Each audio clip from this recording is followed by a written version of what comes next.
Rachel, something's wrong. The workshop is on fire. An intern burst into the accounting office, shouting at me in panic. At that moment, I was holding a document, completely engrossed in it. It was about the approval of the patent application for East-Tech Electronics processor development. Seeing those words, I couldn't stop tears from streaming down my face. I had been reborn at the exact moment when the research and development plan had just been completed. My husband, Ethan Walker, had not yet taken the data and blueprints I painstakingly created through sleepless nights and handed them to his beloved first love, Sarah Chen, to file for the patent. The intern quickly added, "Rachel, don't cry. Ethan's fine. He's already rescued Sarah. Ethan asked me to tell you to bring the first aid kit over." I wiped away my tears, hurriedly locked the document in the safe, and followed the intern to the workshop. A crowd had gathered outside, murmuring in concern. Pushing my way through, I saw two people coughing heavily, their bodies covered in soot. The woman clung tightly to the man's sleeve, gasping for air between coughs. "Make way. Rachel, the accountant, is here." The intern's shout startled Ethan, who turned to look at me. Seeing his youthful face, I froze for a moment. This was Ethan Walker, my husband, in his prime. Frowning, he said, "Didn't I tell you to bring the first aid kit? Why did you come empty-handed?" I looked coldly at the two of them, noting their soot-covered appearances. "What's the point of a first aid kit? You need to go to the hospital." In my previous life, I had obediently brought the kit, only to be scolded by Ethan for not preparing burn ointment for Sarah. Hearing my voice, Sarah peeked out from Ethan's arms and said weakly, "Sister-in-law, don't blame Ethan. He ran into the fire to save me." Ethan gently patted her back. "Don't talk. Let's get you to the infirmary first." The older employees exchanged glances. One senior woman attempted to step forward and separate them, but Ethan dodged her, continuing to hold Sarah as they headed to the infirmary. One of the older employees pulled me aside and whispered, "Rachel, you need to be careful. That consultant Sarah is always hanging around the workshop. It's clear she has her sights set on Ethan. If she manages to steal him away, you'll have nowhere to cry." Ethan had been infatuated with Sarah for 30 years, even going so far as to gift her the patent. How could anyone not be moved by such unwavering devotion? Back in my office, memories of my past life flooded in. Because of this fire, Sarah's leather coat had been burned, and my mother-in-law and Ethan pressured me into transferring the patent application to Sarah. They teamed up to file the patent.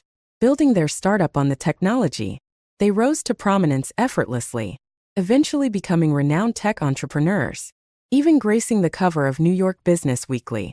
And me? I remained a lowly accountant, earning a paltry salary, raising our child, taking care of my mother-in-law, and enduring constant nitpicking from my department head. Exhausted and overworked, I barely made enough to support a family of 4. Or rather, 5. Since I also had to give Sarah pocket money. "Rachel, where are you?" Ethan's voice bellowed from the infirmary. "Come help Sarah change her clothes. She reeks of smoke." I felt a surge of anger and stormed into the infirmary. "She's not a 3-year-old. Does she really need me to help her change?" Ethan froze, staring at me in confusion. "It's just a little help. Do you have to be so petty? You used to be so generous. What's gotten into you today?" I sneered. "Aren't you the generous one?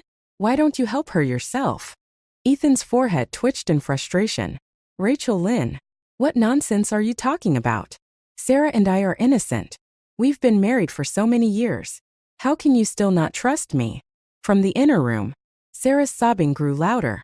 "I can't live like this anymore. Sister-in-law, how could you think of us this way? How am I supposed to face anyone in the factory now?" Crying, she ran out of the room. "Ethan, I'm so sorry. I've caused you trouble.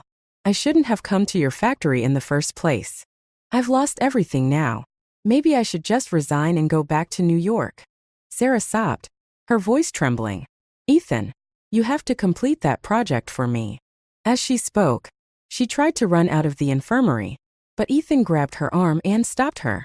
"Rachel Lynn," Ethan shouted at me angrily, "do you have to push someone to the edge to feel satisfied?" I rolled my eyes and replied coldly, "What did I do? Just because I didn't help her change her clothes. That means I want her dead? Ethan Walker. Do you even listen to yourself? I watched the two of them play out their melodrama with a detached expression, my heart completely unmoved. In my past life, I had bent over backward for Sarah, buying her clothes, treating her to meals, only for her to steal everything I had worked so hard for in the end. Sarah's sobs grew louder as she clung to Ethan, trembling and crying pitifully in his arms. What's going on here?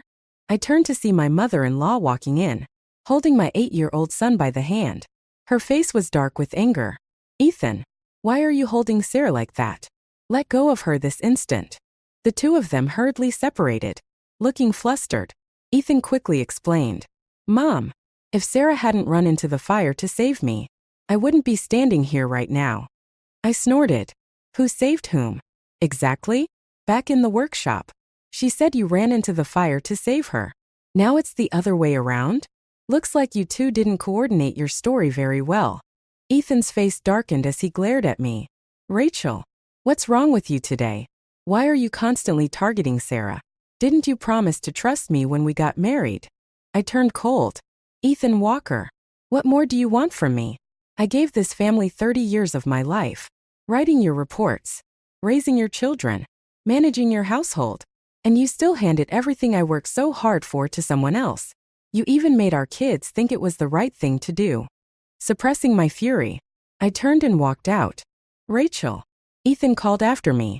Go make Sarah a cup of honey water. Add extra rock sugar. Out of habit, I immediately started walking toward the break room. Halfway there, I suddenly stopped, realizing what I was doing. I've been given a second chance at life. So why am I still letting him order me around like this? I let out a bitter laugh.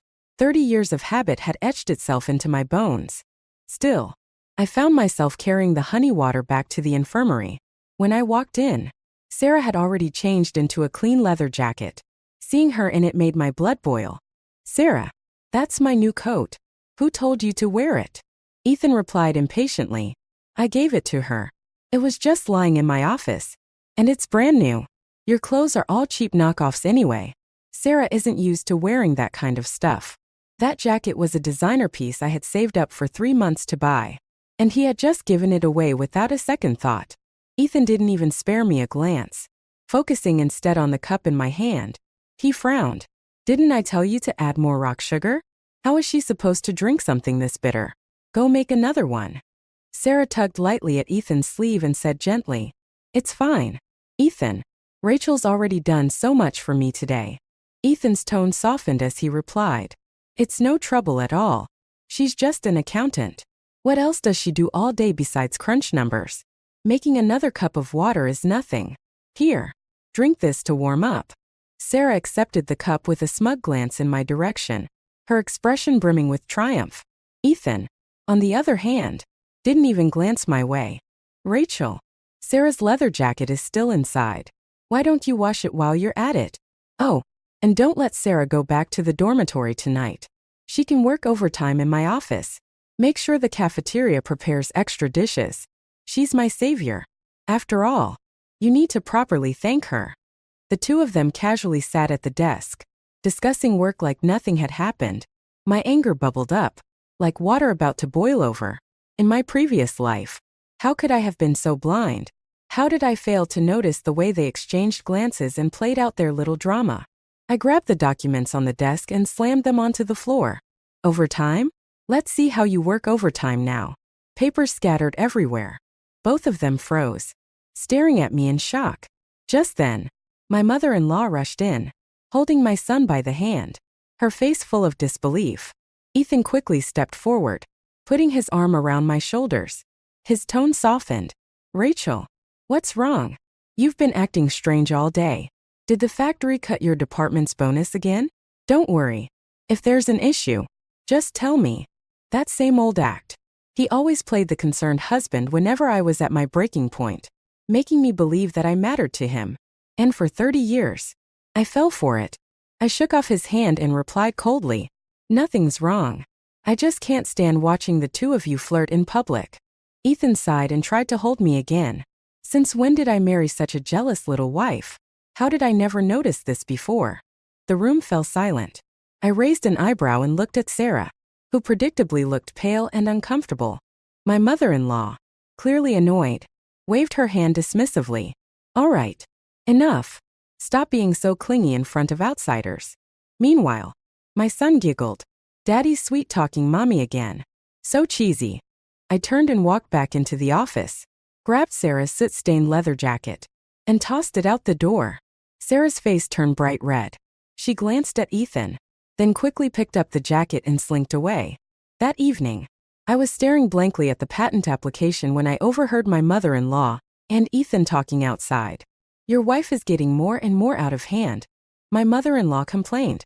You're still a department head at the factory, and she dares to make a scene in front of everyone. If you really go to New York to start your business, who knows how much trouble she'll give me. A cold chill ran through me.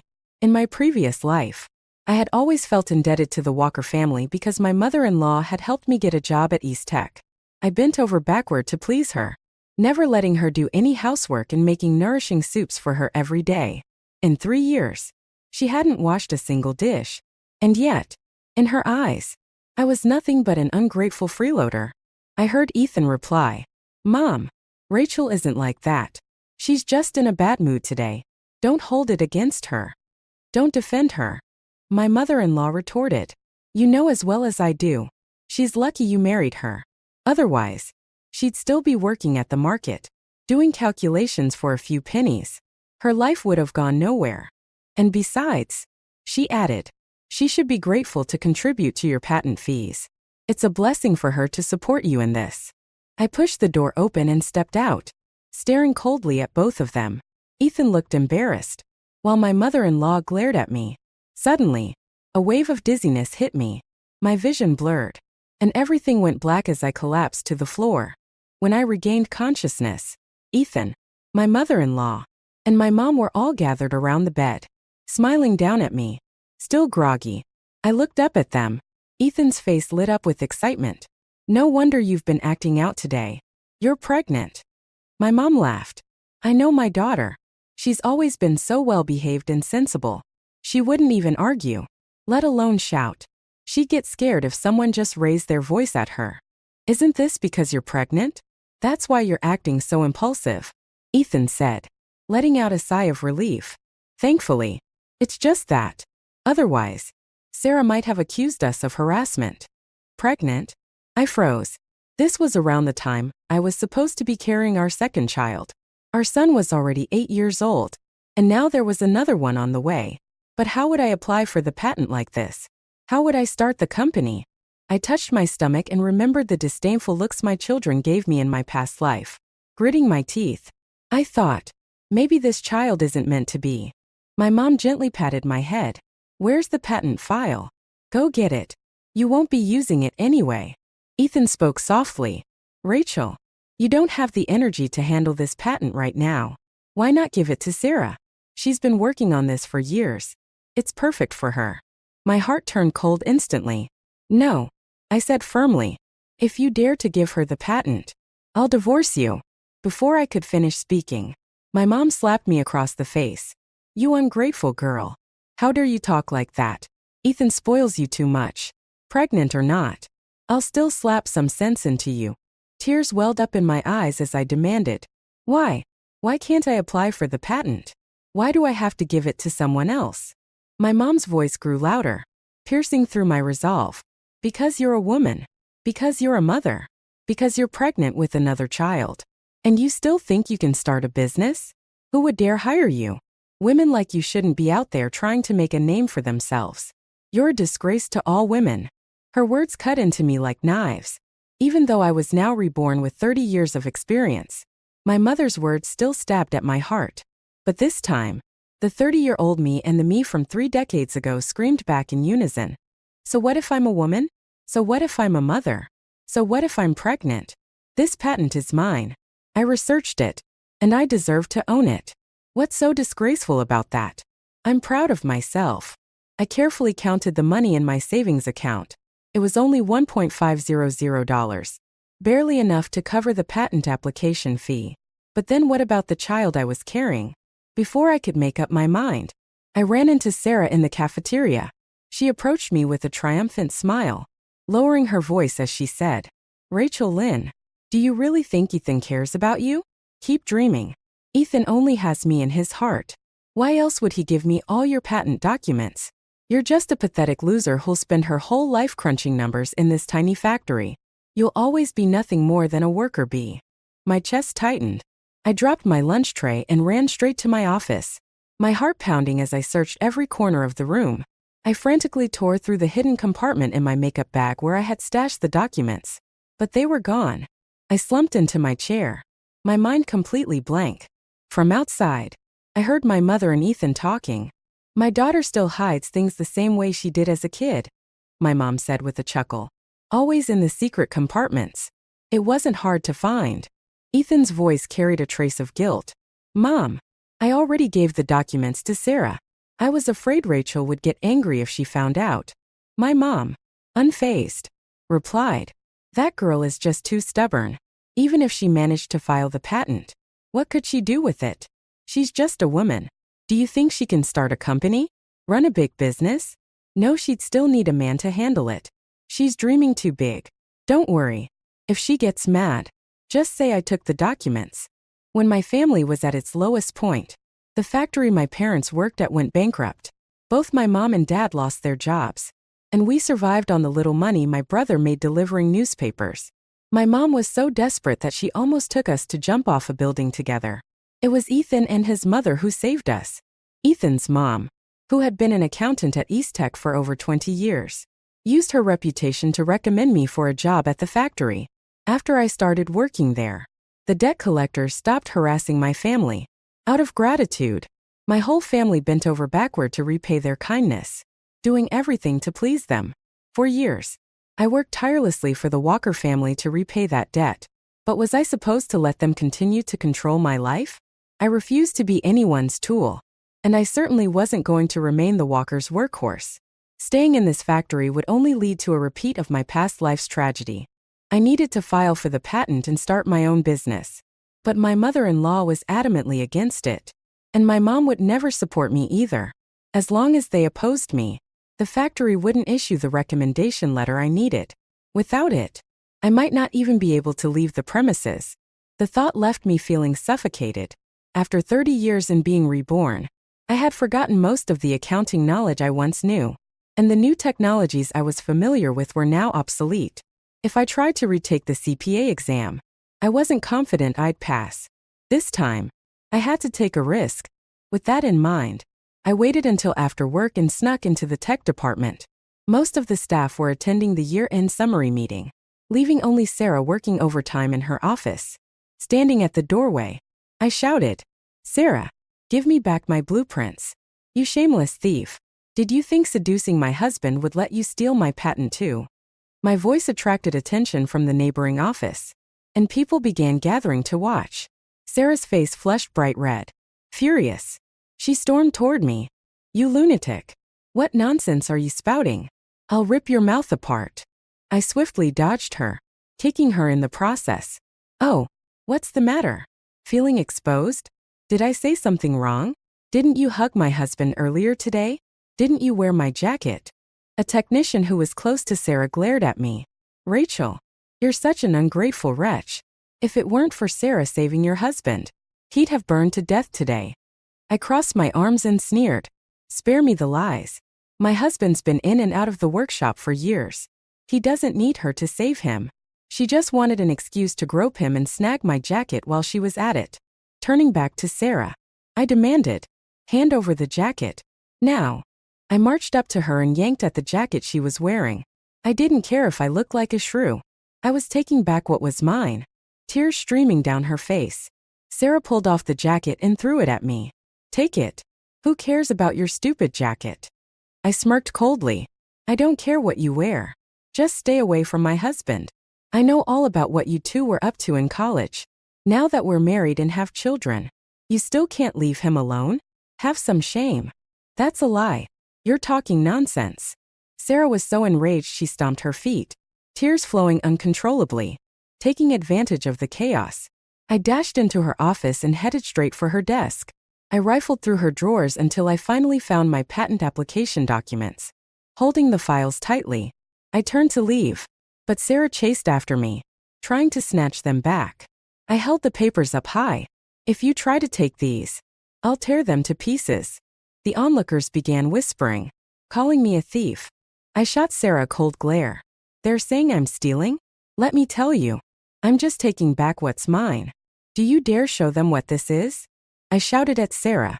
Do you dare claim this is your work? Sarah bit her lip, unable to respond. She couldn't admit it. If people found out she had stolen my blueprints, her career in the tech world would be over. Seeing her like this, I let out a cold laugh. Sarah, this is my hard work. You'll never take it away from me. Late that night, my office phone rang abruptly. A frantic woman's voice shouted, Ethan, get to the hospital. Sarah overdosed on sleeping pills. She tried to kill herself. Ethan bolted awake, grabbing his coat in a rush but not even bothering to put it on as he ran out the door. Startled, I lay back down and calmly locked the bedroom door. The toughest days were yet to come. Before dawn, chaos erupted downstairs. Ethan banged on my door, shouting, Rachel Lynn, what did you say to Sarah yesterday? Do you have to push her to the brink of death to feel satisfied? Yawning, I replied casually, she didn't die. Did she? Why are you making such a fuss? If she keeps pulling these suicide stunts, maybe it's because I called out her shady behavior, and now she's too embarrassed to face anyone. Ethan stared at me in disbelief. Rachel, I thought you were different from those petty, gossiping housewives. You're an educated, professional woman. How did you become so vulgar and mean-spirited? Leaning against the doorframe with my arms crossed, I replied, Oh, so now you're just realizing what I'm like? Too late. We've been married for 4 years. My mother-in-law clutched her knees, shaking her head in frustration. Oh, this is such bad luck for our family. How could we have such a disgraceful daughter-in-law? Before the argument could escalate further, the factory director rushed over, his face grave. Sarah's still in the hospital. She claims Rachel drove her to attempt suicide. The entire tech department is in an uproar.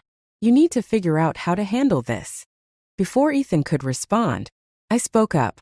Director, I didn't force her to do anything. She was trying to destroy my work. What does her suicide attempt have to do with me? Ethan stayed silent, but his eyes were filled with disappointment as he looked at me. That familiar look made my heart tremble, and I instinctively lowered my head. In my past life, every time he looked at me like that, I felt as if I had done something terribly wrong. I would shrink back, afraid I had upset him. But not this time. I lifted my head and told the director, if anyone is causing trouble, it's Sarah. You should ask her what she really wants. The director sighed and walked away. Ethan, you handle this. Ethan finally spoke, his tone impatient. Sarah hasn't said much, but the technicians think you've ruined her reputation and demand compensation. They want you to voluntarily transfer the patent application to Sarah so she can file it herself. Also, they're suggesting you give her some money for the patent fee. I remained silent, waiting for him to continue. Ethan's tone softened. It's not a lot, just $200. I know you're pregnant and feeling sensitive, so I didn't tell you when I gave the documents to Sarah. But who knew you'd go and take them back? Can't you just let this go? $200? I scoffed. Where are we supposed to get that kind of money? Tell Sarah she's not getting a single penny. Before Ethan could respond, my mother-in-law interjected angrily. Absolutely not. What does her life or death have to do with us? At most, we'll give her the patent. That's more than enough. It hit me then. Everyone already knew the documents had been given to Sarah, except for me. Ethan looked exasperated as he turned to his mother. Mom, please don't make things worse. But she wasn't having it. How am I making things worse? This is extortion. What does her drama have to do with us? She can take the patent and be done with it. Ethan sighed and said quietly, Mom, Sarah's salary isn't very high. We haven't saved much over the years. Ethan muttered, we can't let her apply without any funds. My mother-in-law grumbled. That's her problem. Watching this mother and son duo decide, in just a few sentences, to once again give away the fruits of my labor without consulting me made my heart ache. They knew I didn't agree, knew I had even fought to get the documents back, and yet they didn't bother to ask me how I felt. Was it the same in my past life? Did I also have no place in this family? I pushed past them, heading for the door. No, I don't agree. Why should my patent be given to her? I want to ask her myself. What right does she have to take credit for my work? Ethan grabbed my arm and lowered his voice. Rachel Lynn, do you really have to push someone to their breaking point before you're satisfied? I pulled my arm free and asked, what did I do? All I did was take back what's mine. And you call that pushing someone? Ethan's frustration boiled over. You said those things in her office, rummaged through her drawers, and destroyed her reputation. What more do you want? I only spoke the truth. I replied coldly, brushing his hand off. If her reputation is ruined, that's on her. Ethan's voice rose. Fine. If it's my fault, I'll handle it. My mother-in-law wasn't happy. Rachel, what are you saying? A husband's problems are a wife's problems. I should have a word with your mom. What kind of upbringing is this? She didn't need to bother. My mom had already arrived. After some discussion, they decided Sarah would get $200 in my patent application. My mom sat with Ethan and my mother-in-law, appeasing them while glaring at me with barely concealed fury. I knew she would pull me aside later to lecture me about not appreciating the Walker family's great kindness. Through my tears, I pleaded with her. Mom, I know without the Walkers, we wouldn't have the life we have now. I've been repaying them all these years. We even used our family's savings to fund Ethan's research. But Mom, I want to start my own business. Can't you support me just this once? If I succeed, I promise I'll repay the Walkers tenfold. In my past life, I was just a miserable woman living paycheck to paycheck. I couldn't even afford your medical expenses, and I had to watch helplessly as you suffered. This time, I want to use my skills to give my family a better life. My mom slapped me across the face, then stormed out, her anger palpable. Ethan came in a few moments later, holding a glass of milk, looking conflicted.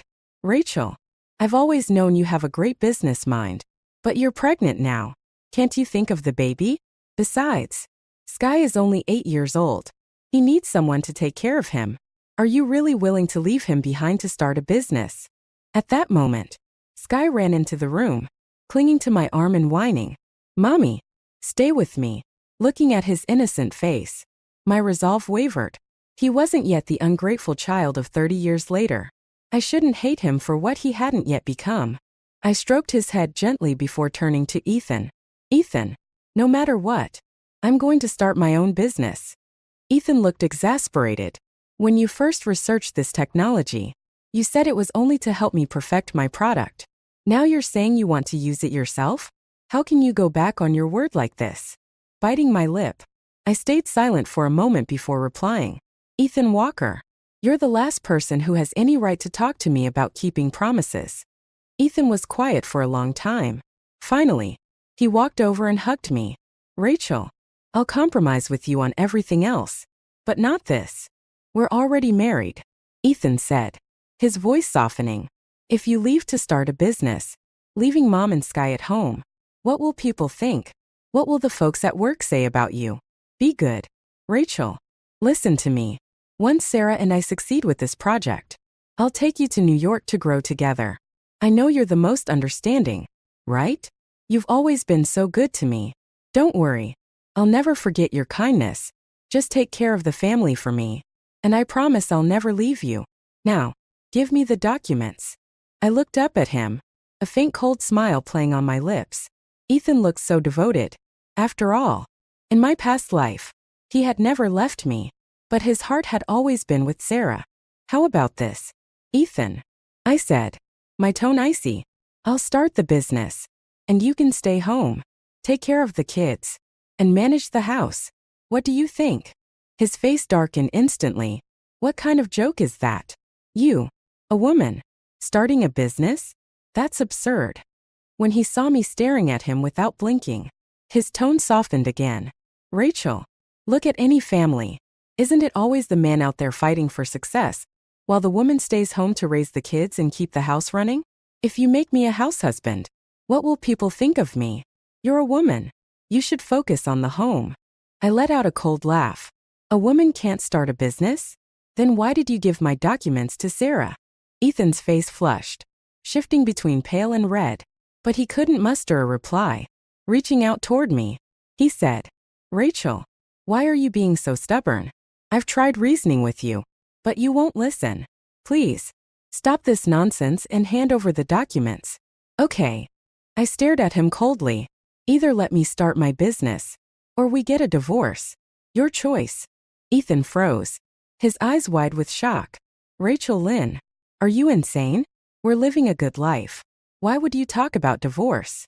"Then divorce it is," I said resolutely. Suddenly, Sky burst into the room, clinging to Sarah's leg. "I want Auntie Sarah to be my mom." I drew in a sharp breath, my fists clenching tightly. I stared at him, and the innocence in his eyes from earlier was gone, replaced with a calculating coldness. "This child, he's been reborn too." He continued crying out, "Dad, I want Mom Sarah. I don't want anyone else." Ethan quickly pulled him away, repeatedly apologizing to Sarah. "I'm sorry. I'm so sorry. He doesn't understand what he's saying. Please don't take it to heart." Sarah's face flushed a deep red as she looked between Ethan and Sky. I watched this scene unfold with icy detachment, feeling like an outsider in my own family. Sky's cold, indifferent gaze bore into me, and I couldn't help but wonder, could Ethan have been reborn as well? If he was, would he make the same choices as before? Before I could dwell on it further, a group of technicians stormed into Ethan's office. They accused him of sexual harassment against Sarah and demanded he take responsibility. One technician, his face red with anger, shouted, "We're all educated professionals from top universities, here to support local industrial development. And this is how you treat our technical consultant? This is disgraceful." Another added, "We're taking this to the Labor Bureau if you don't handle this properly." As it turned out, someone had seen Ethan and Sarah embracing in the lab's dark storage room. Ever since, Sarah had been in tears, claiming to be the victim. The technicians all believed that Ethan had harassed Sarah, combined with the insults I had hurled at her earlier. Everyone thought Ethan had led her on and then discarded her, causing the uproar that now landed us in the factory director's office. Calmly, I asked the technicians, "Ethan is already married. What do you want him to do to take responsibility? Do you expect him to marry Sarah?" The technicians exchanged awkward glances. The leader cleared his throat and said, "Sarah says this is all a misunderstanding. We don't want to blow things out of proportion. Just pay her $20,000 as an apology, and we'll let this go. If you don't, we'll make sure you get nothing from us." I immediately rejected their demand. The leader's face darkened. "If you're too stingy to pay, we'll go to the police. Sexual harassment is a crime, and it can land someone in jail." Shrugging, I replied, "We don't have that kind of money. Go ahead. Report it wherever you want." Ethan looked at me, his face filled with pain. "Rachel, how can you be so heartless? Are you really going to let me go to jail?" Leaning in closer, I whispered mockingly, "They won't actually report it. Sarah loves you too much to let that happen." The technicians, enraged by my defiance, stomped their feet. "Fine. We're going to the police right now. Don't regret this." Just as they were about to leave, my mother-in-law stormed in. "No, you can't," she shouted. Without hesitation, she slapped me hard across the face. "Rachel Lynn, you ungrateful wretch. If it weren't for our family helping you, you'd still be crunching numbers at the farmer's market. And now you want to ruin my son's life? You're a venomous woman." Dodging her next slap, I replied coldly, "Mom, you're blaming the wrong person. Ethan's the one who was caught acting improperly. It has nothing to do with me." My mother-in-law's fury only grew. "How is it not your fault? They want money, and you're refusing to pay." "I don't have the money," I said flatly. "Then borrow it from your mother," she snapped. Taking a deep breath, I refused firmly. When I married into this family, my mom had emptied her savings to give me a dowry worth $50,000. Without that money, the Walkers would have gone bankrupt long ago, and Ethan wouldn't have had the opportunity to become a department head at this factory. Seeing my refusal, Ethan looked at me with a wounded expression. Lowering his head, he said quietly, "Then go ahead and report it." "No, Ethan." Sarah suddenly appeared at the door. tears streaming down her face. With a trembling voice, she explained, "It was all a misunderstanding. I fainted in the lab because of the chemical fumes. And Ethan only helped me. He didn't harass me. You've all misunderstood." Sobbing, she limped away. Ethan started to chase after her but hesitated. His hand froze mid-air before he crouched down, burying his face in his hands, and began to sob uncontrollably. Suddenly, pain shot through my leg. Looking down, I saw my son kicking me. "Bad woman, bad woman," he yelled angrily. "You ruined Sarah's reputation." His words stung, but I stayed silent. Later, I learned that Sarah's reputation had indeed been damaged. A salesperson had cornered her in the parking lot, making advances and putting his hands on her. Ethan had arrived just in time to chase the man away. Afterward, Sarah coldly told Ethan to stay away from her. "I'm a disgraced woman now, Ethan. Meanwhile, you're about to move to New York to start a brilliant career. We're from two different worlds now. Let's leave it at that." She cried. "Ethan, fulfill my dreams for me. Forget about me. Someone else has told me he doesn't care about my reputation and wants to marry me. I'm going to marry him." But Ethan grabbed her, pulling her into an embrace, and kissed her passionately. "No, I won't allow it." I stood nearby with the salesman and his colleagues, watching as Ethan and Sarah kissed passionately, completely oblivious to their surroundings. My mom and mother-in-law knelt before me, begging, "Don't go through with the divorce. Just give the patent to Sarah. If she marries the salesman, she'll leave Ethan forever." I didn't believe a word of it. In my past life, she had promised the same thing, that she wouldn't see Ethan again after taking my hard work. But didn't they remain entangled for 30 years? My mom slapped me repeatedly, shouting, "How did I raise such an ungrateful child?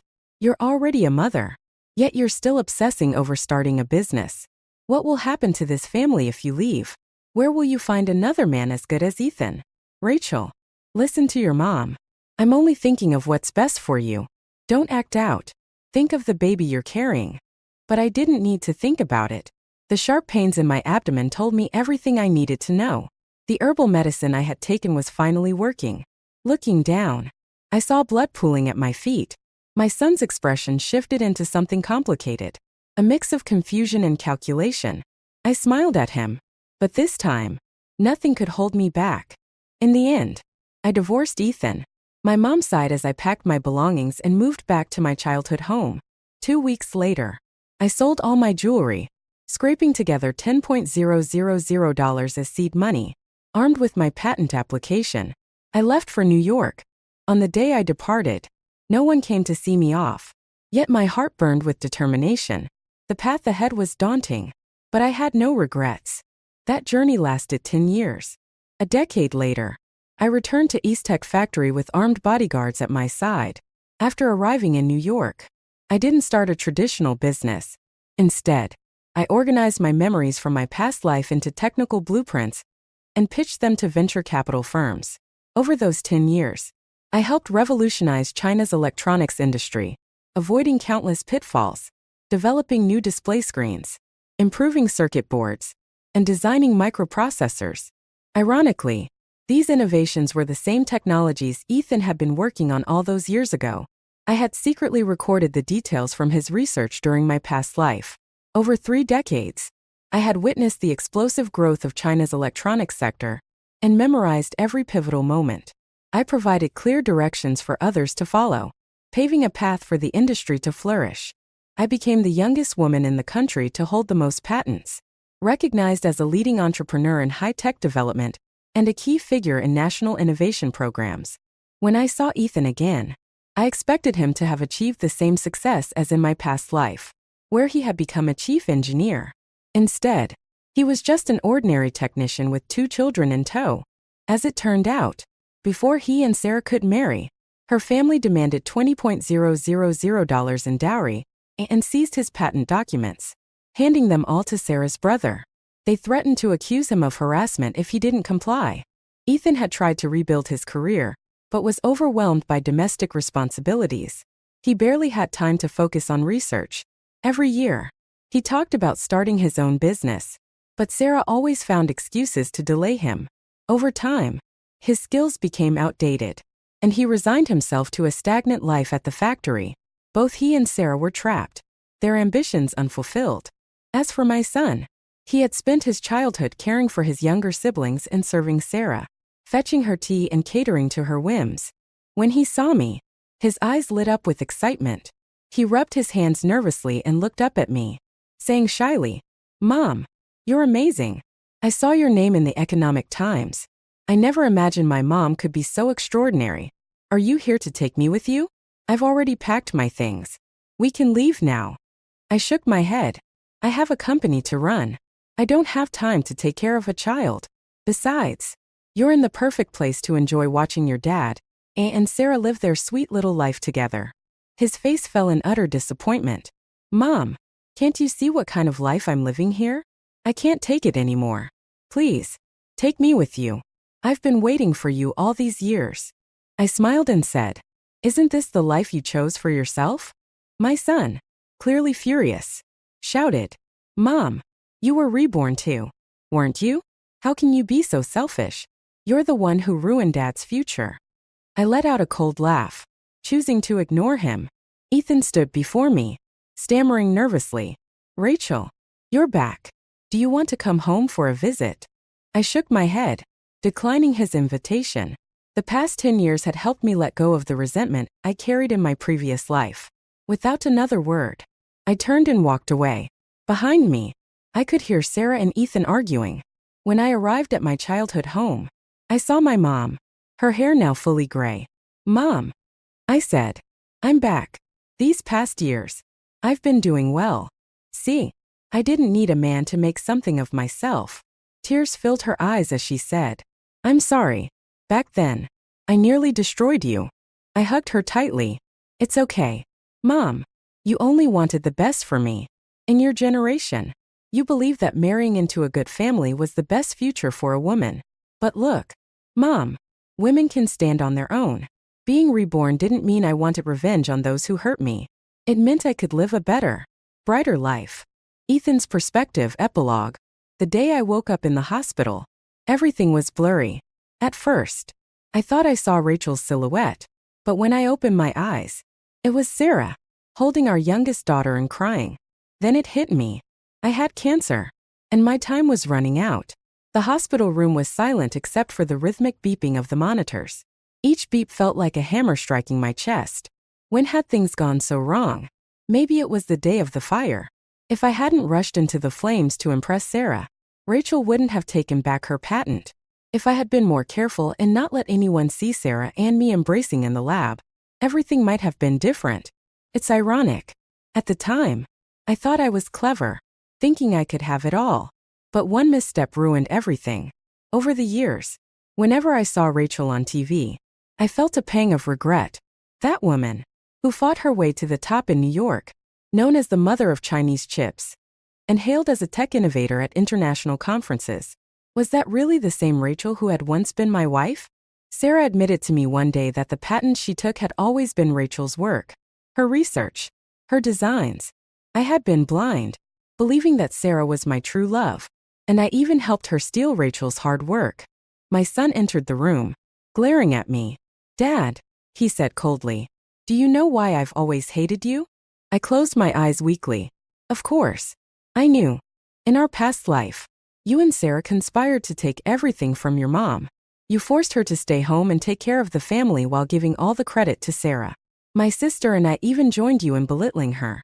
This time, Mom left early, and now you and Sarah are living miserable lives. Don't you think this is karma? Tears finally streamed down my face. Yes, I whispered. This is karma. Hearing this, Sarah lost her composure and lunged at our son, slapping him repeatedly. What nonsense are you spouting? What past life? What karma? Weakly, I stopped her. Enough. I remember it all now. The Sarah I had once seen as gentle and hardworking was gone, replaced by an angry, bitter woman. Maybe this was who she truly was all along. Ethan, what's wrong with you? Don't believe his nonsense. This is all Rachel's fault, she shouted hysterically. I shivered. Leave. Take the kids with you. I don't want to see you again. From the moment I was reborn, we were destined to lose. We were too selfish, always scheming and taking, never giving anything in return.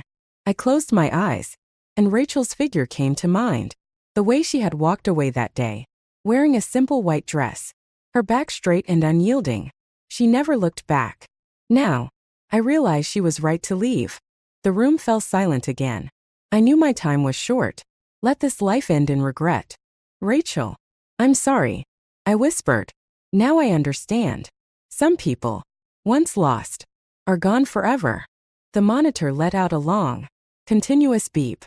My consciousness faded, and for the first time, I accepted my defeat.